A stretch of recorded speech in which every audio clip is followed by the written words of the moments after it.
I was diagnosed with cancer, but my family never came to the hospital. I texted our family group chat. When will you visit me? My mother replied, I'm too busy right now. Anyway, how much savings do you have? My sister added, if you don't need the money anymore, can I use IT? So I quietly left the group chat. They had no idea what would happen next. On an early summer morning in Boston, Massachusetts, the sunrise streaming through Caroline Murphy's apartment window cast a bright light into her design studio. Caroline used a room in her luxury condominium as both home and workspace, where she ran her graphic design firm Creative Vision. Posters of famous brands she had designed adorned the walls as Caroline took a sip of coffee and checked her schedule on her tablet. Today, she had a presentation for a major cosmetics company. She massaged her forehead. She had been troubled by headaches for the past few weeks. Here it comes again, she whispered. At first, she thought it was just fatigue, but lately the pain had intensified. As she prepared for work, Caroline's cell phone rang, displaying Mom on the screen. She hesitated but answered. Good morning, Mom. Caroline, finally you answered. I've been calling since yesterday. Elizabeth Murphy's voice was tinged with her usual impatience and dissatisfaction. She lived with her husband Richard in an upscale suburban neighborhood outside Boston. Is something wrong? Caroline asked concisely. Ashley's car loan payments are overdue. She's been overusing her credit cards again. Caroline inwardly sighed with frustration. This was the usual content of calls from her mother, either consulting about her sister Ashley's endless money problems or asking, how's your business doing? Mom, Ashley is already 30, shouldn't she handle this herself? My goodness, how cold of you. Since you're successful, isn't it natural for you to help your family? When had her relationship with her family become like this? Caroline wondered. Since childhood, her mother Elizabeth had always been materialistic, more interested in the income Caroline's talent could generate than the talent itself. Her father Richard, a retired banker, was a shadow in the household, overshadowed by her mother. And then there was her sister Ashley, who had been spoiled by their parents and was obsessed with luxury brands and her social media life. That afternoon, Caroline successfully completed her presentation, but on the way home, she was suddenly struck by dizziness. This wasn't mere fatigue, something was wrong. The next morning, Caroline made an urgent appointment with her primary physician, Dr. Anderson. After she explained her headaches, dizziness, and occasional nausea, the doctor examined her with a serious expression. Let's get an MRI just to be safe, Dr. Anderson said quietly. A few days later, Caroline visited the hospital again to hear the results. Upon entering the examination room, she immediately noticed that Dr. Anderson's expression was different than usual. Miss Murphy. Caroline, the doctor continued, carefully choosing her words. We have your MRI results. A tumor has been found in your brain. Caroline fell frozen. The doctor's words seemed to come from far away. Would you like to contact your family? Dr. Anderson's voice brought her consciousness back to reality. Family, Caroline murmured. She took out her cell phone and opened her family's group chat. With trembling hands, she typed a message. Everyone, I have something important to tell you. Today my doctor diagnosed me with a brain tumor. I need treatment urgently. Can anyone come to the hospital? After pressing the send button, Caroline gripped her smartphone tightly. While waiting for her family's response, anxiety and hope mingled in her heart. The chat notification sounded, and Caroline looked at the screen. It was a reply from her mother. I'm busy right now. By the way, how much savings do you have? Caroline stared at the screen again in disbelief. Then, a message from Ashley arrived. If you don't need your money anymore, can I have it? There was no response from her father. Tears fell from Caroline's eyes. Dr. Anderson silently placed a hand on her shoulder. In the quiet of the examination room, Caroline firmly gripped her smartphone and silently left the family group chat. And in that moment, she resolved to fight alone. Never again would she rely on family who couldn't recognize her worth. Doctor, please tell me more about my treatment options, Caroline said, wiping away her tears and straightening her back. I'm ready to face this on my own. The hallways of Boston General Hospital were always filled with the distinct scent of disinfectant and quiet footsteps. Caroline had just finished her first chemotherapy session, and was slowly returning to her room, pressing against the needle mark from the 4. The afternoon sunlight streamed through the window, tinting the clean linen bed with gold. How was it? Must have been tough, said Martha Johnson, emerging from the nurse's station with a kind voice. An African-American woman in her mid-60s, she had over 30 years of experience as the head nurse of the cancer ward. In the 2 weeks since Caroline's admission, Martha had become her emotional support. It wasn't as bad as I imagined. Caroline smiled weakly. But I feel tired. Martha supported her arm as they walked together to the bed. Everyone's anxious about their first treatment. But you're very strong. You'll get through this. Caroline nodded gratefully. Did you know? Patients fighting illness alone, with no visitors. Martha sat on the edge of Caroline's bed and took her hand. Sometimes, yes. But you're not alone. We're here for you. Holding back the emotions rising in her throat, Caroline said, Martha, can I talk about my family? Martha nodded silently. Caroline began to speak about the day of her diagnosis and her family's cold response. Her voice trembled at times, but she needed to get all the words out. I've completely cut ties with them. I left the group chat and blocked their phone numbers. Because. Caroline's voice caught because to them, I was just a wallet. Martha listened quietly without interrupting. Sometimes, there are things more important than blood ties. The family you choose. Caroline nodded. Martha's words brought a strange comfort. That night, Caroline couldn't sleep. Her body was tired from the treatment's side effects, with headaches and fatigue, but her mind was restless. In the dim light of her hospital room, she took out a sketchbook from the bedside table drawer. Although her work as a designer was temporarily on hold, creative expression was her healing. Caroline picked up a pencil and unconsciously began to draw lines. At first they were random curves, but gradually a form emerged. A woman sitting by a window. Lonely, but with a quiet strength. Who is this? Martha asked when she found the sketchbook the next morning. Maybe it's me, Caroline smiled. Or who I want to become. It's lovely. Martha lightly touched her shoulder. How are you feeling today? A little better, Caroline answered. It wasn't a lie. Her physical condition was the same, but her heart felt a bit lighter.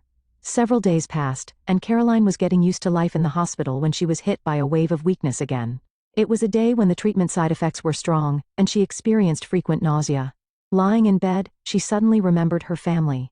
The chicken soup her mother made when she was bedridden with flu as a child. The "there's always next time" her father said when she failed her college entrance exam. Such memories suddenly resurfaced. What are you thinking about? Martha asked as she entered the room and saw Caroline lost in thought. My family, Caroline answered honestly. I'm beginning to wonder if they were really such terrible people. Martha sat beside her. Relationships are complex. There are both good and bad memories. Caroline picked up her smartphone. She had blocked her family's contacts, but she should still be able to send messages. After hesitating for a long time, she recreated the family group chat and sent a simple message. When are you coming to visit me? After pressing the send button, Caroline felt a tightness in her chest. What was she expecting? They couldn't have changed. Still, in a corner of her heart, she thought that after a month since her diagnosis, her family might have grown concerned about her condition. About 10 minutes later, the first reply came. It was from her mother. I'm busy right now. By the way, how much savings do you have? Caroline's hands trembled. Immediately another reply came, this time from her sister Ashley. If you don't need your money anymore, can I have it? Time seemed to stop. Caroline stared at the smartphone screen and noticed the text looked blurry. Tears were streaming down her cheeks. She quietly left the group chat and this time deleted the app entirely. Then she put her smartphone on the bedside table and covered her face with both hands. Her sobs echoing in the room expressed the pain welling up from deep within her heart. What happened?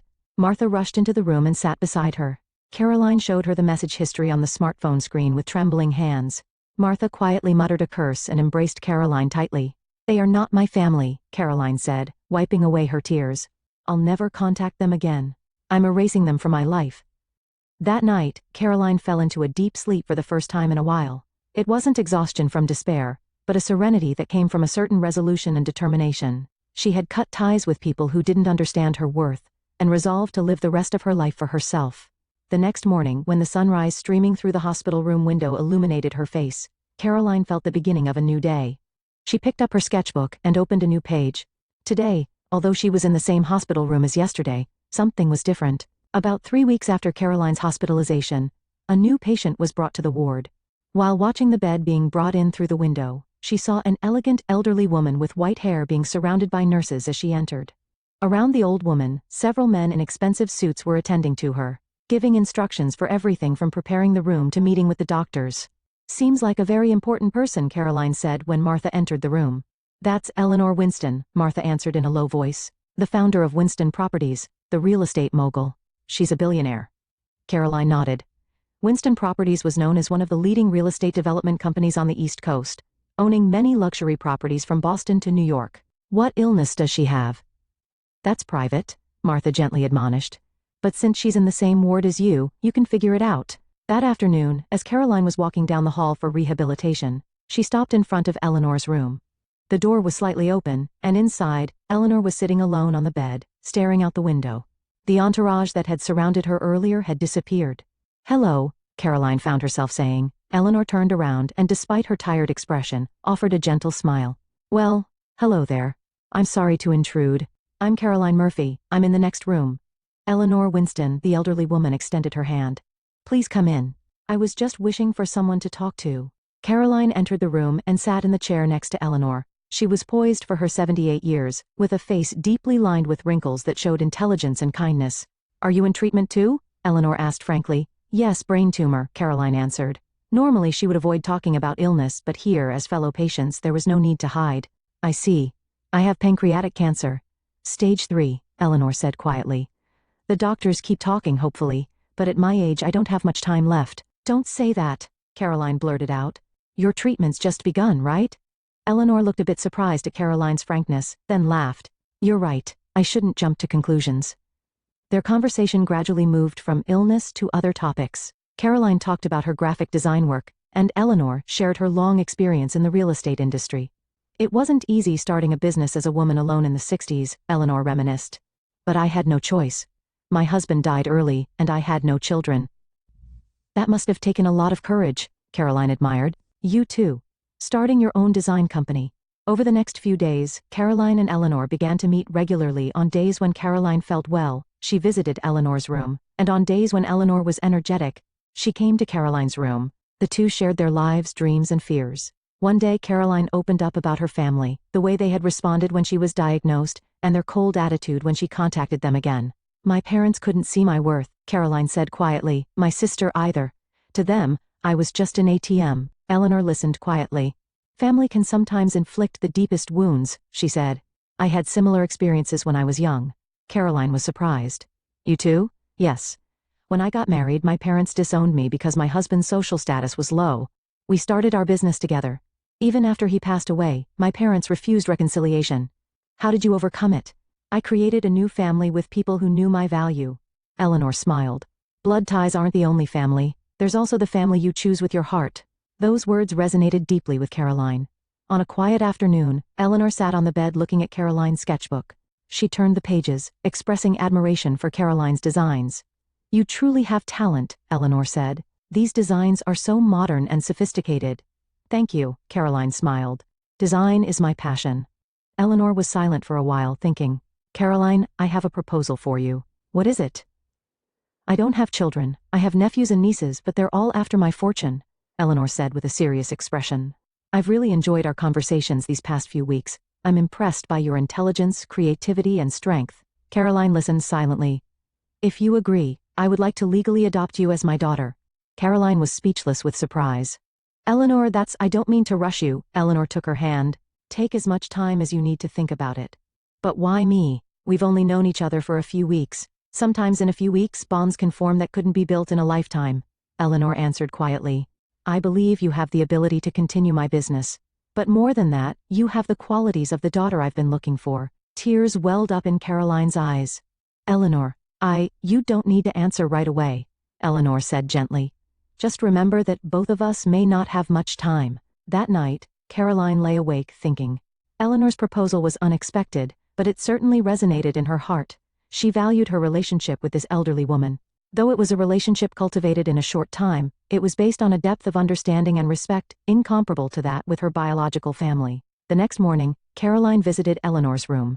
Eleanor was sitting in a chair by the window, basking in the morning sun. "Good morning, Eleanor." "Good morning, Caroline." Eleanor turned around. "Did you sleep well?" "Not really," Caroline smiled. "I had a lot to think about." Eleanor nodded quietly. "I'd like to accept your proposal," Caroline said with determination. "Though we've only known each other for a short time, I feel our bond is special." A happy smile spread across Eleanor's face. "Really?" "Yes. You taught me that blood ties aren't the only family, remember?" The two embraced tightly. In that moment, the oppressive air of the hospital room seemed to clear instantly. That afternoon, Eleanor's lawyer visited the hospital with the necessary documents. At 35 years old, Caroline began the process of officially becoming Eleanor Winston's adopted daughter. Around the same time, Caroline's treatment was also reaching a turning point.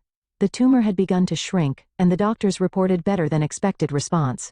"Look at this." Caroline rushed into Eleanor's room with the MRI results. "They say the tumor has shrunk by 20%. Eleanor greeted her with a smile. That's wonderful, we should celebrate. The two discussed future plans while eating ice cream in the hospital cafeteria. When Caroline regained her health, they would start new projects incorporating her design sense into Eleanor's business, and also about a new home to live in together. It was the beginning of a story of a new family that two women found in each other within the confined space of a hospital. 6 months had passed since Caroline became Eleanor's adopted daughter. The tumor had significantly reduced with surgery and chemotherapy, and the doctors were amazed at her recovery. Caroline was recuperating at Eleanor's luxurious Beacon Hill mansion while gradually returning to work. At the breakfast table, Eleanor was reading the newspaper and drinking coffee. Caroline was eating a grapefruit while checking her latest design project on her tablet. Caroline, look at this, Eleanor pointed to the business section of the newspaper. There's an article about Winston Properties' new charitable activities. Caroline read the article. Eleanor had donated $20 million to Boston Children's Hospital to establish a new cancer research center. At the end of the article it stated, Winston has recently welcomed graphic designer Caroline Murphy as her adopted daughter, and revealed that she will be the heir to Winston Properties. Eleanor, it says here about me. Yes, I know, Eleanor smiled. I was asked at the press conference, so I answered honestly, that you are my adopted daughter and will be my business successor. Caroline felt a warmth in her chest. She and Eleanor had built a true mother-daughter relationship over these months. Eleanor highly valued her design talent, and had begun incorporating Caroline's ideas into new projects at Winston Properties. I didn't intend to announce it this way, Caroline said. Now my biological family might find out about it. Eleanor reached out and took Caroline's hand. Are you worried about that? No. Caroline shook her head. I've completely cut ties with them. I changed my contact information and moved out of my old apartment. They won't find me. A few days later, Caroline finished a meeting at Winston Properties headquarters and returned to the mansion with Eleanor's driver. Upon entering, the housekeeper Dorothy greeted her with an anxious expression. Miss Murphy, there are guests waiting for you in the reception room. Guests? Who? They said they were from the Murphy family. Your mother and? Caroline felt her heart leap. My biological family is here? Yes. They strongly requested to see you. Caroline took a deep breath. Where's Eleanor? She's out for a doctor's appointment. She's expected to return in about an hour. Caroline thought for a moment, then nodded. I understand. I'll see them. Opening the door to the reception room, she found Elizabeth, Richard, and Ashley seated there. Her mother wore an expensive dress. Her father a suit with a tie. Ashley was dressed in the latest branded clothes, and stood up as soon as she saw Caroline. Caroline? Ashley tried to approach, but stopped at Caroline's cold expression. Why are you here? Caroline asked calmly. And how did you find me? We saw the newspaper, Elizabeth answered. A fake smile was on her face. You becoming that Eleanor Winston's adopted daughter. I can't believe it. I was surprised, Richard also spoke. Why didn't you tell us? Caroline looked at them coldly. When I was diagnosed with a brain tumor, what did you do for me? A moment of silence filled the room. At that time, I was confused, Elizabeth said as if making excuses. I've been worried about you all along. We tried to contact you many times. Richard lied. But your number had changed. Stop lying, Caroline said quietly. Do you remember the last messages you sent me? When I asked again, when are you coming to visit me? Mom replied, I'm busy right now. By the way, how much savings do you have? Ashley said, if you don't need your money anymore, can I have it? Ashley blushed. Elizabeth cleared her throat, and Richard stared at the floor. But that's in the past. Elizabeth quickly changed her expression. Let's be together again as a family. We sincerely want to celebrate your recovery. Yes, sis, Ashley said tearfully. We truly regret it. We couldn't bear to lose you. Caroline saw through the true intentions behind their words. Greed gleamed in their eyes. It wasn't concern for her, but desire for Eleanor's fortune. I'm not your family anymore, Caroline said quietly but firmly. You abandoned me when I really needed you. Don't pretend to be family now. What are you saying? Elizabeth's voice rose. Just because a famous billionaire adopted you, you're denying blood ties? That's ridiculous, Ashley also raised her voice. You were just lucky. We should have the same rights. Finally, their true feelings were revealed. So, it's about money, Caroline smiled sadly. I thought so. Are you planning to monopolize that old woman's money? Elizabeth shouted in anger. What about your family? You should share with us. Get out. Caroline stood up and pressed the intercom button. You're not my family anymore. Caroline, calm down, Richard said anxiously. We just want to talk. The sound of a door opening came from the entrance. Eleanor seemed to have returned home earlier than expected. When she entered the reception room, she understood the situation at a glance. Hello, Eleanor said calmly. You must be Caroline's former family. You, Elizabeth stood up. You stole my daughter. I didn't steal anyone, Eleanor replied with dignity. Caroline made her choice as an adult. When you abandoned her, I was by her side. 2 security staff entered the room. The Murphy family is leaving now, Eleanor told them. This isn't over, Elizabeth threatened. We'll contact you through our lawyer. Please do, Eleanor smiled. I have the best legal team. Led by security staff, the 3 members of the Murphy family were escorted out of the mansion. As the door closed, Caroline exhaled deeply. Are you okay? Eleanor placed a hand on her shoulder. Yes, Caroline nodded. Now I can truly end it. That night, Eleanor and Caroline drank tea by the fireplace discussing the day's events. They might not give up, Eleanor said. But we're together. I've made my choice, Caroline smiled. My real family. Outside the window, the night view of Boston was beautifully illuminated. In that light, Caroline saw a new beginning. Freed from the bonds of blood relations, she felt true freedom for the first time. Thank you all for coming today. Caroline greeted the people gathered in the large conference room with a confident voice. It was the opening ceremony of the Winston Murphy Cancer Research Center at Boston Children's Hospital. 2 years had passed since her cancer was completely cured. Eleanor was also seated on the platform. She had overcome her illness and was walking a new life path with Caroline. Together they ran Winston Properties, bringing fresh innovation to the industry with real estate projects that incorporated the design sensibilities of the younger generation. Our foundation aims to support cancer patients and their families, Caroline continued. Illness corrodes not only the body but also the soul. However, with the right support, people can rise again. In the audience were Dr. Anderson, who had been in charge of Caroline's treatment, and head nurse Martha. They had warmly watched over Caroline's recovery and success. After her speech, Caroline held a book signing. Her book, which was both a record of her battle with illness and an inquiry into the true meaning of family, had become a bestseller nationwide. Your book gave me courage, one young woman said. I too overcame cancer with the support of people who weren't blood relatives. Caroline squeezed her hand and said, You are not alone. This was the central message of her book. That evening, a letter arrived at Caroline's office. It was an envelope from a law firm. Inside was a note about her biological family's recent situation. Her mother Elizabeth and father Richard had lost their house mortgage due to Ashley's gambling addiction and were financially ruined. The letter included a request for assistance from Ashley. Caroline thought for a while and consulted with Eleanor. I'll support whatever decision you make, Eleanor said, but keeping hatred will only hurt you. The next day, Caroline sent a letter through her foundation proposing Ashley's participation in an employment assistance program. She added the message, Just giving doesn't change anything. Let's help you become self-reliant. After sending the letter, Caroline was watching the sunset with Eleanor on the terrace of the Beacon Hill mansion. The decision I'm most proud of in my life is welcoming you as my daughter, Eleanor said quietly. Caroline squeezed her hand. And I have never regretted accepting you as my mother. The two looked at the Boston skyline tinged with the sunset, and talked about their future. Though they had no blood ties, they had become a true family bound by their souls. Sometimes life brings unexpected developments. Through the trial of illness, Caroline had found her own worth and discovered a family based on true love and respect.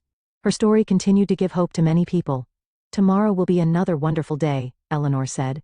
Yes, with us together it surely will be, Caroline smiled.